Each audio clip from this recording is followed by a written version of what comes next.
أعوذ بالله من الشيطان الرجيم. قل هذه سبيلي أدعو إلى الله على بصيرة أنا ومن اتبعني وسبحان الله وما أنا من المشركين ولله الأسماء الحسنى فادعوه بها وذروا الذين يلحدون في أسمائه سيجزون ما كانوا يعملون. السلام عليكم ورحمة الله وبركاته. الحمد لله رب العالمين والصلاة والسلام على سيد الأنبياء والمرسلين نبينا محمد وعلى آله وصحبه أجمعين ومن تبعهم بإحسان إلى يوم الدين. اللہ تعالیٰ کے نیک ناموں میں اسماء حسنہ میں ہمارے پاس آج دوسرا نام الرب، الحمدللہ رب العالمین. قرآن کریم میں دوسری مرتبہ اللہ تعالیٰ کے بعد اسی کا ذکر آتا ہے. رب العالمین، سارے جہانوں کا پروردگار. رب کہتے ہیں عربی زبان میں آقا کو، ماسٹر، مالک، اور یہ سب معنی میں اللہ تعالیٰ کے لیے استعمال ہوا ہے. ربا یربی، جو تربیت دیتا ہے، جو بڑھاتا ہے، جو نشو و نما دیتا ہے، جو پالتا ہے، جو ہر چیز کا خیال کرتا ہے، یہ سارے معنی کلمہ رب میں موجود ہیں. قرآن کریم میں 900 سے زیادہ مرتبہ رب کا لفظ آیا ہے. علماء کہتے ہیں کہ اگر الرب یا رب بغیر کسی اضافے کے ساتھ، یعنی اس کے ساتھ اگر کوئی دوسرا ورڈ نہ ہو، صرف الرب اگر کہتے ہیں یا رب کہتے ہیں تو اس سے مراد اللہ تعالیٰ ہی ہوتا ہے. تربیت دینے والا، رزق دینے والا، زندگی دینے والا، سارے معنی اس میں موجود ہیں. اور عام طور پر قرآن کریم میں اللہ تعالیٰ نے ربوبیت اور یہ کہ اللہ تعالیٰ سارے جہانوں کا، آسمان و زمین کا، مشرق و مغرب کا پروردگار ہے، اس طریقے سے قرآن کریم میں کئی جگہ ذکر فرمایا ہے. علامہ ابن قیم رحمۃ اللہ علیہ فرماتے ہیں رب العالمین، عالمین سے مراد عالم کی جمع عالمین ہے، اور عالم کا مطلب اللہ کے علاوہ جتنی چیزیں ہیں سب عالم میں داخل ہیں. تو اللہ کے علاوہ جتنی مخلوقات ہیں، کائنات میں جتنی چیزیں ہیں، ان سب کا پروردگار ہے، جس میں اللہ تعالیٰ اپنے طرف سے جو چاہے تصرف کرتا ہے. زندگی موت کا مالک ہے، ان کے زندگی اور موت کی پلاننگ کرتا ہے، اور اسی کا حکم اس کائنات میں چلتا ہے. اور اللہ تعالیٰ ہمیشہ ان کے ساتھ رہتا ہے، اور ہر حالت میں اللہ تعالیٰ ان سے واقف ہوتا ہے.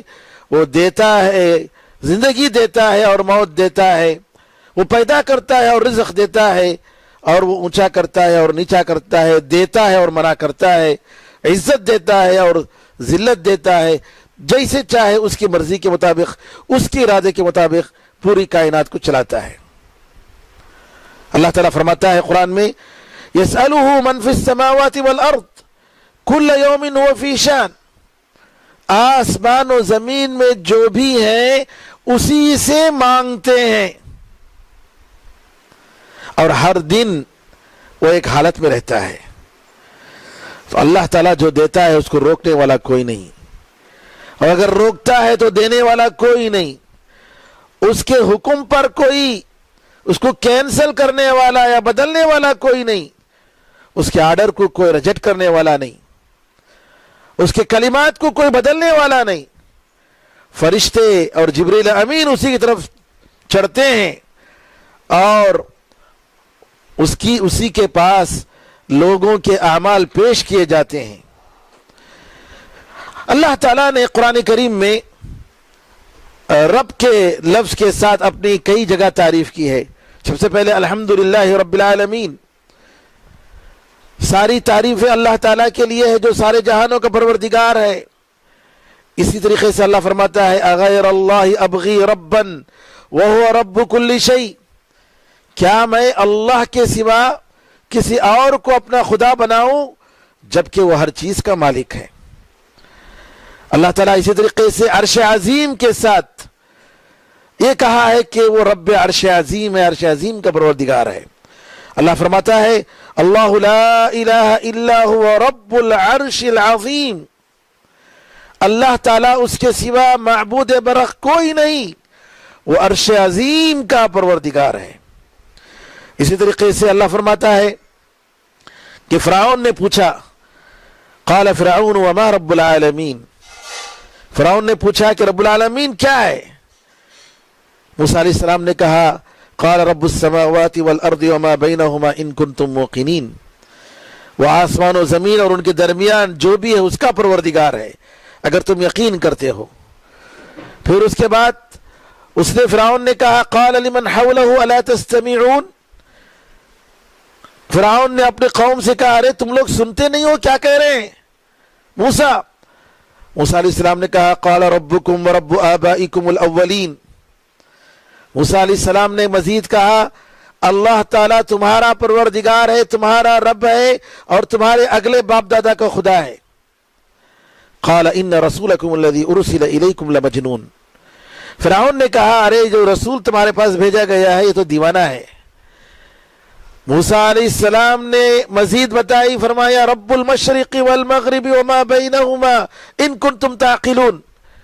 اللہ مشرق و مغرب اور ان کے درمیان جو بھی ہے اس کا پروردگار ہے اگر تم سمجھنے والے ہو. اس طریقے سے قرآن کریم میں بے شمار مقامات میں اللہ تعالیٰ نے اپنی ربوبیت کا ذکر فرمایا. اللہ تعالیٰ کی ربوبیت دو قسم کی ہے.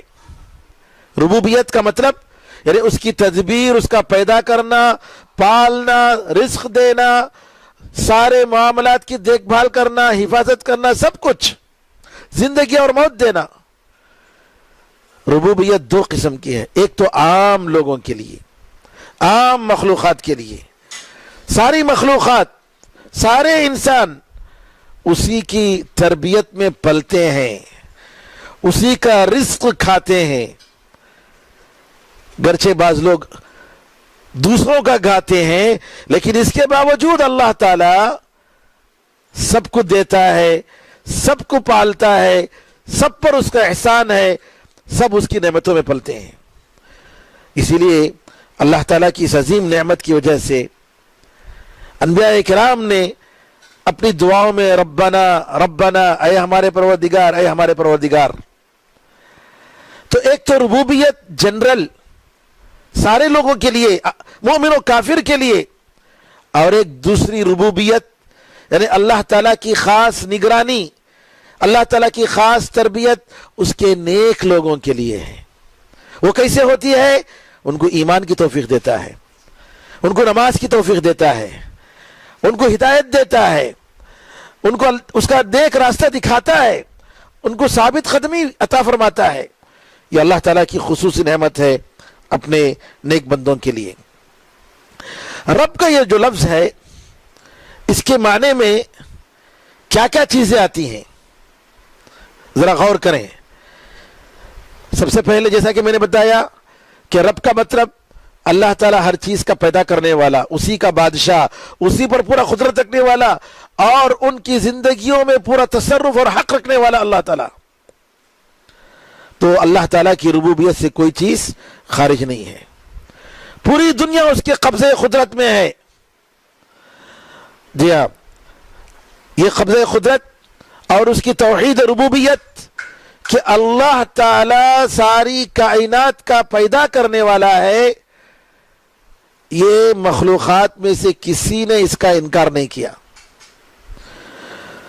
صرف کچھ لوگوں نے انکار کیا زبان سے, لیکن ان کے دل میں وہ چیز موجود ہے کیونکہ فطرت میں اللہ نے رکھا ہے, ہر ایک کی فطرت میں اللہ نے رکھا ہے کہ ہمارا خدا پروردگار اللہ ہے. اس لیے انسان عاجزی کے وقت کیا کرتا ہے؟ اللہ کی طرف دیکھتا ہے، اوپر آسمان کی طرف، بے کسی مجبوری کے موقع پر آسمان کی طرف دیکھتا ہے، اللہ کی طرف۔ یہ انسان کی فطرت میں ہے۔ تو جو لوگ اللہ تعالیٰ کا انکار کرتے ہیں، اللہ تعالیٰ کی ربوبیت کا انکار کرتے ہیں، زبان سے کہتے ہیں ورنہ ان کے دل میں وہ موجود ہے، جیسا کہ اللہ نے فرعون کے بارے میں بتایا۔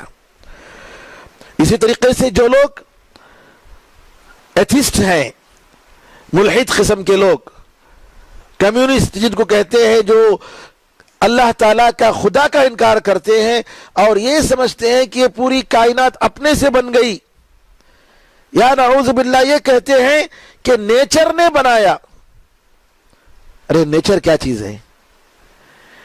نیچر کیا چیز ہے؟ نیچر ایک مخلوق ہے، سننے کی، سمجھنے کی، مزہ اور موسم، یہ ساری چیزیں اور جو بھی فطرت کی چیزیں ہم دیکھ رہے ہیں، یہ سب کے سب اللہ تعالیٰ کے پیدا کردہ ہیں اور خود سے کوئی چیز بن نہیں سکتی۔ تو یہ لوگ جو نعوذ باللہ یہ کہتے ہیں کہ نیچر کی طرف سے، یہ فطرت سے ہوا ہے، فطرت کرنے والا کون ہے، بنانے والا کون ہے؟ وہ اللہ تعالیٰ ہے، فاطر ہے۔ تو علامہ ابن حزم رحمۃ اللہ علیہ فرماتے ہیں کہ جو لوگ یہ کہتے ہیں کہ سب نیچر سے ہوتا ہے، نیچر خود سے بنتا ہے، دنیا خود سے بنتی ہے اور خود سے ختم ہوتی ہے، لوگ خود سے پیدا ہوتے ہیں اور ختم ہو جاتے ہیں، نعوذ باللہ من ذالک، یہ بالکل جہالت اور بےخوفی ہے۔ کیونکہ کوئی آدمی یہ سمجھ نہیں سکتا کہ کوئی بھی چیز بغیر اس کے پیدا کرنے والے یا بنانے والے کے ہو جائے۔ ضروری ہے کہ اللہ تعالی خالق، جیسا کہ اللہ نے فرمایا اللہ خالق کل شیء وہو علی کل شیء وکیل، اللہ تعالی ہر چیز کا پیدا کرنے والا ہے اور وہ ہر چیز پر نگراں ہے۔ تو زمانے کو جو لوگ یہ کہتے ہیں کہ زمانہ خود سے پیدا ہو گیا اور خود سے جو ہے یہ ساری چیزیں بن گئی، اس کے رد میں بہت ساری چیزیں ہیں۔ سب سے پہلی بات یہ ہے کہ فطرت، انسان کے دل میں اس کی فطرت میں موجود ہے کہ ایک ذات ہے جس نے پیدا کیا ہے۔ ایک عالم کہتے ہیں عرفت ربی بفسخ العزائم، کہا میں نے میرے پروردگار کو میرے پلاننگ کے فیل ہوتے ہوئے میں نے پہچان لیا۔ میں پوری پلاننگ کرتا ہوں، میری پلاننگ پرفیکٹ ہوتی ہے، لیکن ساری پلاننگیں دھری رہ جاتی ہیں، فیل ہو جاتی ہیں، میں ناکام ہو جاتا ہوں، اور وہاں مجھے پتا چلتا ہے کہ اللہ تعالیٰ ایک خدا ہے، ایک پروردگار ہے جس کی مرضی کے مطابق کام ہوتے ہیں اور کسی اور کی مرضی وہاں چلتی نہیں ہے۔ یہ کورونا وائرس، اس کورونا وائرس کے ذریعے انسان کی حقیقت، اس کی ٹیکنالوجی کی حقیقت، اس کے علم کی حقیقت معلوم ہو گئی۔ جی نومبر کے مہینے سے یہ بلا ہے، یہ وبا، لیکن ہم دیکھ رہے ہیں آج تک کہہ رہے ہیں کہ 1 سال لگے گا اس کی دوا کو پہچاننے کے لیے، اب تک اس کا علاج معلوم نہیں کیے ہیں۔ انسان عاجز ہو گیا، پوری دنیا عاجز ہو گئی۔ اللہ تعالیٰ نے اس نامعلوم اور آنکھوں سے اوجھل، جو ہماری آنکھوں کے سامنے نہیں آتی، ایسی بیماری کو بھیج کر پوری دنیا کے گھٹنے ٹیک دیے۔ سپر پاور کیا کیا فخر کرنے والے، کیا تکبر کرنے والے، سب کے سب خاموش ہو گئے۔ لوگ جو ہے دھڑلے سے مر رہے ہیں، ہزاروں بلکہ لاکھوں کی موت ہو گئی، لیکن انسان تماشا بن کے بیٹھا ہوا ہے، کچھ نہیں کر پا رہا ہے۔ یہ کس بات کی دلیل ہے؟ یہ اس بات کی دلیل ہے کہ ایک اللہ ہے جس کی مرضی سے یہ کائنات پوری چل رہی ہے۔ یہاں کا پتا بھی اگر گرتا ہے تو اس کی مرضی سے گرتا ہے، اس کی مرضی کے بغیر کوئی چیز نہیں ہو سکتی۔ اللہ تعالیٰ کے وجود پر، رب کائنات کے وجود پر بہت ساری دلیلیں ہیں۔ کسی شاعر نے کہا وَفِي كُلِّ شَيْءٍ لَهُ آيَةٌ تَدُلُّ عَلَىٰ أَنَّهُ وَاحِدٌ، ہر چیز میں ایک نشانی ہے جو اس بات کی دلالت کرتی ہے کہ وہ اللہ اکیلا ہے۔ ہر چیز میں ایک نشانی ہے جو اس بات کی دلالت کرتی ہے کہ وہ اللہ اکیلا ہے، وہی اللہ پیدا کرنے والا ہے۔ قرآن کریم میں اللہ تعالیٰ فرماتا ہے ام خلقوا من غیر شیء ام هم الخالقون ام خلقوا السماوات والارض بل لا یوقنون۔ اللہ فرماتا ہے کیا یہ لوگ بغیر کسی چیز کے خود سے پیدا ہو گئے، یا یہ لوگ خود پیدا کرنے والے ہیں، یا انہوں نے آسمان و زمین کو پیدا کیا ہے؟ بلکہ یہ لوگ یقین نہیں کرتے ہیں۔ سبحان اللہ۔ جبیر بن مطعم رضی اللہ تعالیٰ عنہ مدینے کو آتے ہیں، ابھی مسلمان نہیں ہوئے تھے، قیدیوں کو چھڑانے کے لیے آتے ہیں۔ نبی کریم صلی اللہ علیہ وسلم قرآن کریم کی سورہ طور کی آیتیں پڑھتے ہیں، کہتے ہیں کہ میں کافر ہوں، میں مسلمان نہیں ہوا، لیکن ان آیتوں کو سن کر ایسا لگ رہا تھا کہ میرا دل پھٹ جائے گا۔ اللہ تعالیٰ نے جب کہا ام خلقوا من غیر شیء ام هم الخالقون، کیا یہ لوگ بغیر کسی چیز کے پیدا ہو گئے، یا یہ لوگ خود پیدا کرنے والے ہیں، یا انہوں نے آسمان و زمین کو پیدا کیا ہے؟ سبحان اللہ۔ اللہ تعالیٰ ہی اس کائنات کو چلانے والا ہے، پیدا کرنے والا ہے، اس کے بغیر کوئی کائنات کا ذرہ بھی نہیں چل سکتا، زندگی نہیں ہو سکتی۔ اس کی دلیل یہ کائنات جتنی دقت، باریکی اور جتنے بہترین انداز سے اللہ نے بنائی، رات وقت اور دن کا جو وقت پر آنا جانا، سورج اور چاند کا وقت پر آنا جانا، جی، اور ہر چیز کا اپنے اپنے وقت پر یہ کام کرنا، اللہ اکبر، یہ بہت بڑی علامت ہے۔ قرآن میں اللہ تعالیٰ بار بار فرماتا ہے کہ کیا یہ لوگ ان کائنات میں غور و فکر نہیں کرتے؟ اسی طریقے سے اللہ تعالیٰ کی نعمتیں، اتنی بے شمار نعمتیں جو ہم پر اللہ تعالیٰ نے نازل کی، ہمارے جسم میں جو مشینری اللہ نے بنائی ہے، اس میں غور کریں گے تو تعجب ہوگا کہ کیسے اللہ تعالیٰ نے اس جسم کو بنایا۔ سبحان ربی الاعلی، اللہ اکبر، کہ اتنا عظیم پروردگار، اتنی باریک اور اتنی ایسی چیزیں کہ ملینوں ہمارے پاس خلیے موجود ہیں جسم میں، اور انسان اس جسم کو سمجھنے سے قاصر ہے۔ اسی طریقے سے اللہ تعالیٰ کی وحدانیت اور اس کی ربوبیت کے لیے بڑی دلیل یہ ہے کہ جیسا کہ اللہ تعالیٰ نے فرمایا قال ربنا الذي اعطى كل شيء خلقه ثم هدى، کہا ہمارا پروردگار وہ ہے جس نے ہر چیز کو آتا كل شيء خلقه ثم هدى، قال ربنا الذي اعطى كل شيء خلقه ثم هدى، کہ ہمارا پروردگار وہ ہے جس نے ہر چیز کو اس کی پیدائش دی، اس کو زندگی دی، پھر اس کو ہدایت دی۔ ہر انسان کو، ہر جانور کو، ہر پرندے کو، ہر چرندے کو اس کی زندگی کا گزارنے کا طریقہ بتایا۔ سبحان اللہ۔ ہدایت، ایک عام ہدایت، زندگی گزارنے کی ہدایت۔ آپ اگر دیکھیں کہ یہ جو چونٹی ہے، ان کا جو سسٹم ہے کہ کیسے وہ اپنے گھر کو کئی کلومیٹر دور جانے کے باوجود ان چونٹیوں کو معلوم ہوتا ہے کہ ان کا گھر کہاں ہے، اور معمولی دانہ اگر مل جائے ان کو، وہ دانہ لے کر وہ آتے ہیں اور اپنے گھر میں پہنچاتے ہیں، جمع کرتے ہیں۔ ایک سسٹم ہے، شہد کی مکھیوں کا ایک سسٹم ہے، پرندوں کا ایک سسٹم ہے، وہ ایک سسٹم کے ساتھ زندگی گزارتے ہیں۔ ان کو ہدایت دینے والا کون ہے؟ سبحان اللہ۔ آپ غور کریں کہ ان جانوروں کو، کہ سبحان اللہ، یہ ہدایت کیسے وہ تربیت دیتے ہیں پیدا ہونے کے بعد اپنے بچوں کو، اور کیسے وہ بڑے ہوتے ہیں، اور کیسے ان کو معلوم ہے کس طریقے سے شکار کریں۔ سبحان اللہ۔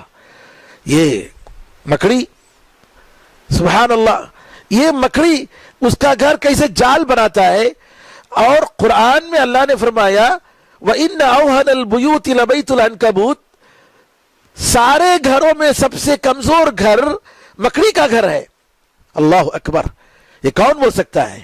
یہ وہی خالق بول سکتا ہے جو سارے مخلوقات کے گھروں کو جانتا ہے، جو بلوں کو جانتا ہے، سمندر کے اندر دریا میں جو گھریں موجود ہیں ان کے گھروں کو جانتا ہے، جنات اور انسانوں کے گھروں کو جانتا ہے، سارے مخلوقات کے گھروں سے واقف ہے، اس نے یہ کہا وَإِنَّ أَوْهَنَ الْبُيُوتِ لَبَيْتُ الْعَنْكَبُوتِ لَوْ كَانُوا يَعْلَمُونَ، کہ سب سے کمزور گھر یعنی اللہ کے علاوہ کسی اور پر بھروسہ کرنے والا، کسی اور سے امید رکھنے والا، جی اس کی مثال کیسی ہے؟ مکڑی کے گھر کی مثال ہے۔ اور آپ نے اللہ نے فرمایا کہ اس کا گھر جو ہے سب سے گھروں میں سب سے کمزور گھر ہے۔ سبحان اللہ، یہ کون کہہ سکتا ہے؟ ہر جانور کے بارے میں آپ دیکھیں ان کا جو سسٹم، یہ کس نے ان کو سکھایا؟ ہدایت کس نے دی؟ یہ اللہ تعالیٰ نے دی۔ اتنی خوبصورتی کے ساتھ یہ ساری چیزیں بنانے والا، یہ کائنات اتنا خوبصورت بنانے والا، یہ کون ہے؟ یہ اللہ ہے، اللہ کے سوا کوئی نہیں ہو سکتا۔ اسی لیے یہ عالم طبیعیات یعنی ایک بڑا سائنسدان گزرا ہے جو ایسے چیزوں کے بارے میں، نیچر چیزوں کے بارے میں بہت واقف ہے، جس کا نام ہے فرانک آلن۔ وہ کہتا ہے کہ زمین زندگی کے لیے مناسب جگہ ہے، اور زمین کی جتنی تصویریں یہاں موجود ہیں، زندگی کی جو شکلیں موجود ہیں، اور جتنے خوبصورت انداز سے، جتنا مرتب اور بالکل ارینج طریقے سے جیسے کیا گیا ہے، یہ لگتا ہے کہ یہ اچانک نہیں بنا ہے، ایسے ہی نہیں بنا ہے۔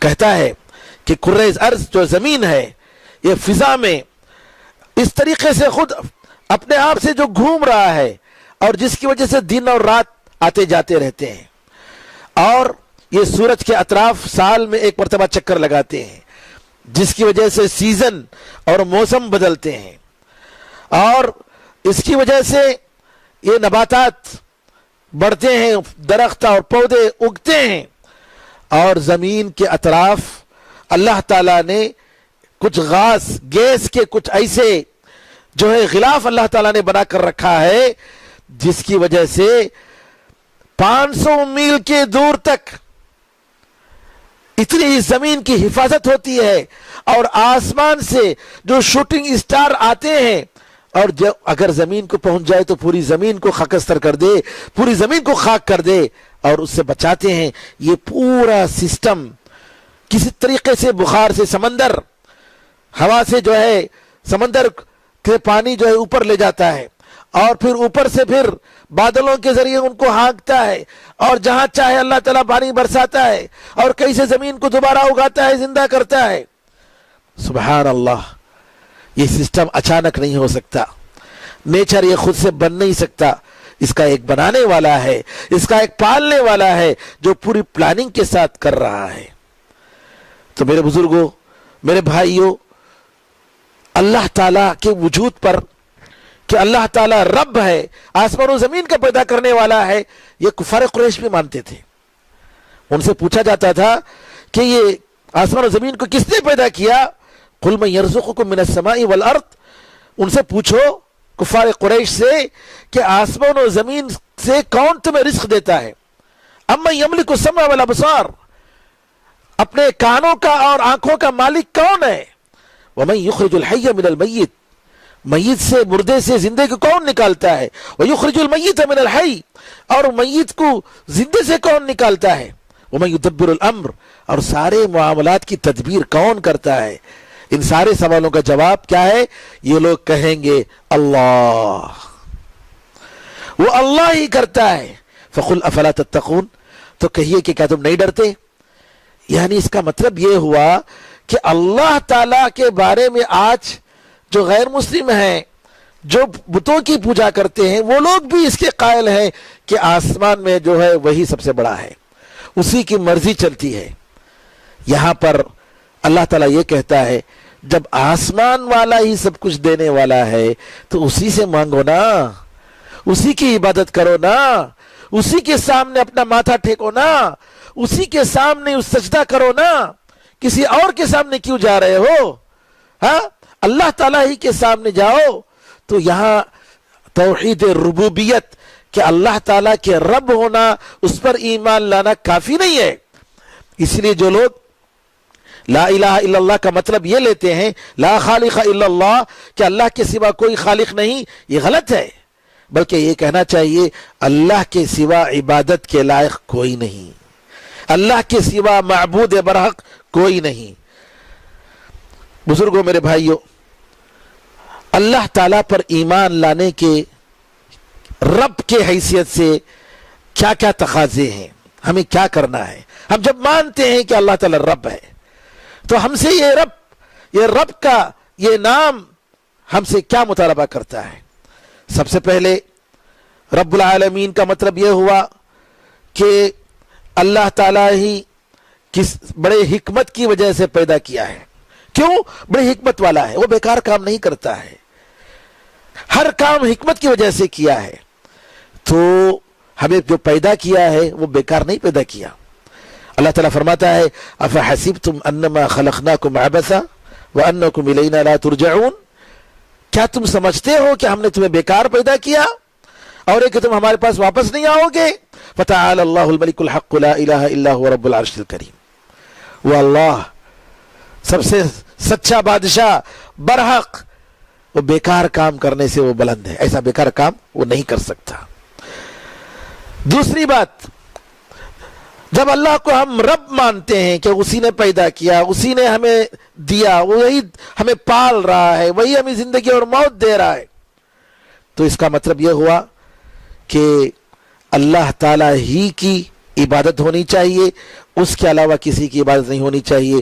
اللہ فرماتا ہے یا ایھا الناس اعبدوا ربکم الذی خلقکم والذین من قبلکم لعلکم تتقون، اے لوگو تم اس پروردگار کی عبادت کرو جس نے تمہیں پیدا کیا اور تم سے پہلے لوگوں کو پیدا کیا تاکہ تم ڈرو۔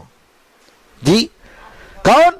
جس نے زمین کو بچھونا بنایا، آسمان کو چھت بنایا اور آسمان سے بارش تمہارے نازل کی اور اس کے ذریعے بہت سارے پھل نکالے۔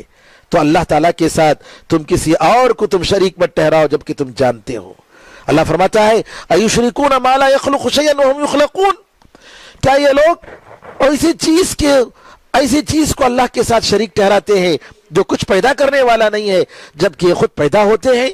افمن یخلق کمن لا یخلق، کیا جو پیدا کرنے والا جو پیدا نہیں کرنے والا دونوں برابر ہیں؟ سبحان اللہ۔ تو میرے بزرگوں، رب کا مطلب یہ ہوا کہ جب ہم اللہ کو کہتے ہیں کہ وہ رب ہے ہمارا، تو اسی کی ساری عبادتیں اسی کے لیے ہونی چاہیے، عبادت کسی اور کے لیے نہیں ہونی چاہیے۔ تیسری چیز، جب ہم اللہ تعالیٰ کو رب مانتے ہیں تو اس کا تقاضا یہ ہے کہ اللہ تعالیٰ کے جتنے بھی اسما ہیں، جتنے بھی نام ہیں، جتنے بھی صفات ہیں، وہ سب کے سب اللہ تعالیٰ کی ذات کے لیے اس رب کے معنی میں آتے ہیں۔ اور اللہ تعالیٰ سبحان اللہ جب رب ہے تو بالکل جتنے بھی اسماء حسنہ ہیں وہ سب کے سب رب کے معنی میں داخل ہیں۔